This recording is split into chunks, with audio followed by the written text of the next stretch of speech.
Ce programme est déconseillé aux moins de 12 ans.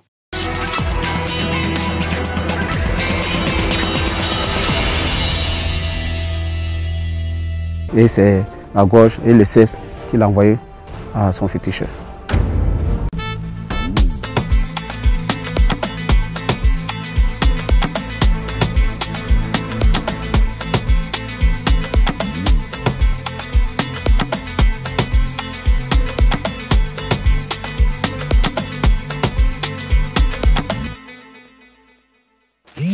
Prêt à vibrer autour de votre programme, OneXBet vous met dans le jeu. Jusqu'où ira la bêtise humaine? Jusqu'où? L'histoire de ce soir dérange, bouleverse, secoue les consciences, mais surtout indigne profondément.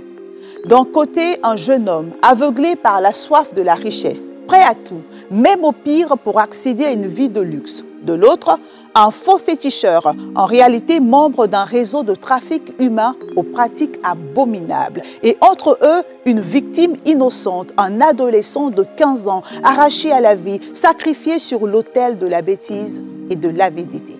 Arnaud, 22 ans, cultivateur, veut devenir riche rapidement, trop rapidement même. Il se tourne vers un ritualiste qui lui promet la prospérité en 10 jours, mais exige du sang et des organes humains. Pour respecter ce pacte, Arnaud choisit une cible innocente, un jeune homme de 15 ans, aimé de tous. La suite, on la connaît. Le corps sans vie de l'enfant sera retrouvé dans une broussaille en état de décomposition avancée, atrocement mutilé, plusieurs organes prélevés. Ce soir, Focus Faits divers vous emmène au cœur de ce crime ignoble qui a plongé la région du Tongpuy dans l'effroi et l'indignation.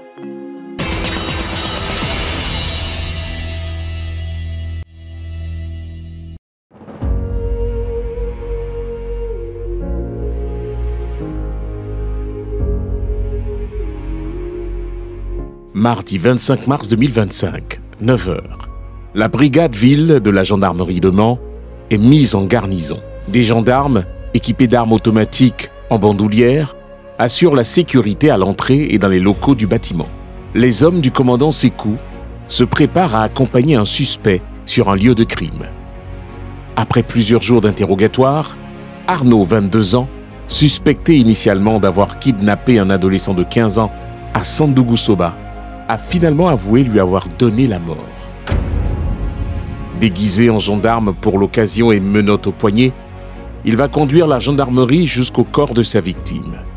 Son témoignage terrifiant et horrifiant des événements nous aide à reconstituer les faits.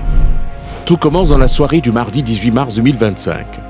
Arnaud, aîné d'une fratrie de 4 enfants, désireux de s'enrichir par tous les moyens, sollicite les services d'un féticheur nommé Ezo, installé à Sandougou-Soba, à une 50aine de kilomètres de Mans, dans la région du Tongpuy, depuis 2 mois.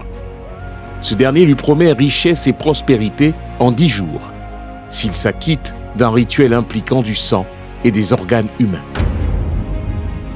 Persuadé que les sciences occultes pourraient lui procurer fortune et opulence, Arnaud arrive à moto le jour suivant, jeudi 19 mars, aux alentours de 11h, dans le village de Samaoulé, muni d'un plan maléfique soigneusement élaboré. L'objectif est d'attirer un inconnu dans un guet-apens dans le but de recueillir les organes demandés par son féticheur. Il jette son dévolu sur le jeune Bangba, à qui il propose une rémunération pour l'aider à transporter des sacs de café. Il disait le petit qu'il a son café sur la route et à côté des montagnes là. Le petit n'a qu'à venir l'aider pour ramasser. Et ils ont jugé prix. Le petit dit 10 000. C'est ça, il a dit à le petit, il ne faut pas qu'il va partir. Quand il a donné 2 pour partir, ils sont partis. Le jeune Bangba, convaincu de réaliser une bonne affaire, prend place sur la moto d'Arnaud. Ce dernier le conduit vers un sentier mitoyen, le champ de ses parents, puis plus rien. À la tombée de la nuit, Moumouni, le tuteur du jeune adolescent, remarque son absence. Il parcourt le village en interrogeant amis et connaissances du jeune Bangba. C'est alors que Issouf, le jeune mécanicien du village, affirme avoir aperçu l'adolescent en compagnie d'un homme originaire du village de Sandougou-Soba, un village voisin situé à une dizaine de kilomètres. Aussitôt, une délégation d'hommes issus de la communauté de l'adolescent se rend dans ce village. J'ai envoyé les gens chez ses parents, ils sont venus ensemble ici et on l'a interrogé. Et il a dit que, en tout cas, il allait accompagner le petit dans le lieu où il a pris. Donc là, c'était devenu un peu d'histoire entre et puis le jeu. Mais l'enfant, il a déposé, et puis nous ne la voit pas. Il faut nous dire la vérité. Lui aussi, il a venu expliquer, il a dit, après la fin du travail, si je venais avec l'enfant là, il a vu ses frères, il dit, il faut me descendre ici, on va partir ensemble. Moi, j'ai dit, si c'est comme ça qu'un enfant qui est arrivé à ce niveau-là, il ne peut pas venir déposer au village, puis il va perdre. L'enfant n'est pas encore arrivé parce que les habits qu'il est sorti avec son boîte, c'est comme ces matériels du sang, il est sorti avec. Il n'est pas porté un habit comme pour aller à quelque part. Bon, tous ses téléphones sont à la maison, tous les habits sont là. Donc, je vois que cette affaire n'est pas claire.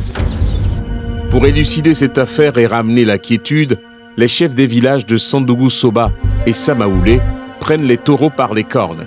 Arnaud est conduit dans le village de Samaoulé pour qu'il puisse identifier les individus qu'il prétend avoir aperçus en compagnie de l'adolescent. Mais devant toute la communauté du village réunie dans la cour du chef, Arnaud ne réussit pas à retrouver ces personnes.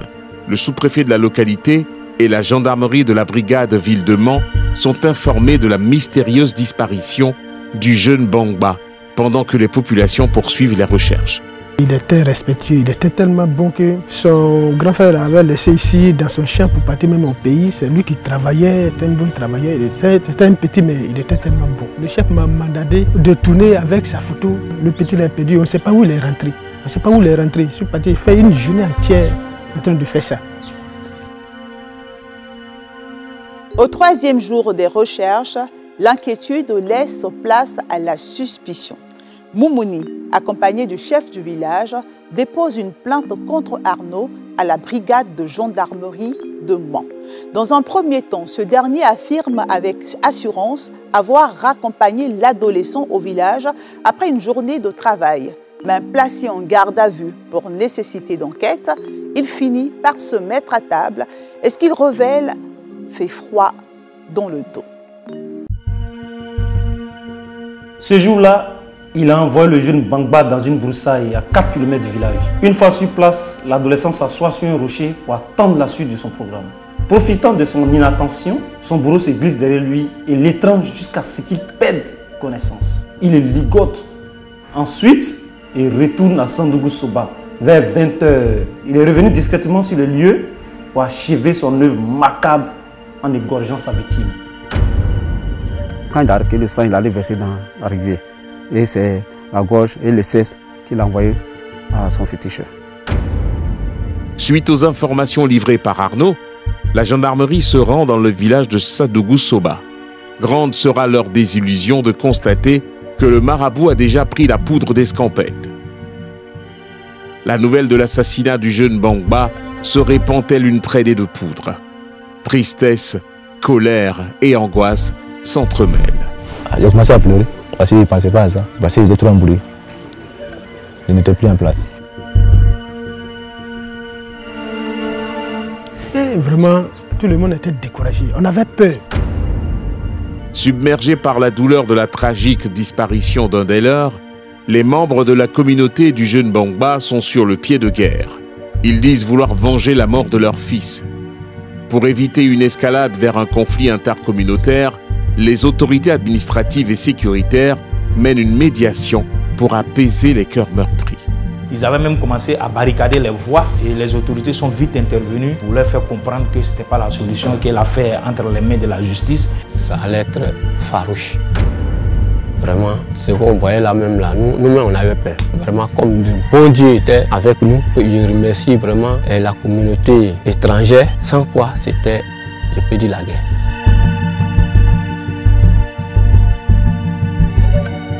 Les gens ils disent pardon, il y avait comment? C'est même pas qu'on a dit, on va prendre la bande de quelqu'un pour donner à quelqu'un pour tuer. Quand il voit des gens, ça m'arrange même pas.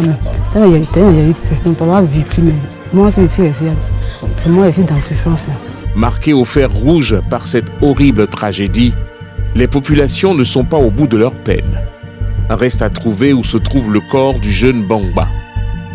Arnaud conduit gendarmes et populations sur la scène du crime. Ces derniers tombent sur une vision d'horreur, une scène d'une violence inouïe. C'était aux environs de 20 h. Nous avons été conduits ici par la gendarmerie. Nous sommes venus constater le corps ici qui était vraiment dans un état très décomposé. Il y avait une odeur qui dégageait. C'était vraiment une scène très horrible qu'on ne pouvait pas supporter. Il était déjà décomposé. Même pour l'enterrement, on a creusé, mais c'est les bois qu'on a mis dedans pour le mettre dans le trou. On ne pouvait pas l'attraper avec les mains. La gendarmerie, déterminée à remonter la chaîne de complicité, va intensifier ses recherches. Le 28 mars 2025, Ezo et un de ses complices sont interpellés à Vavois.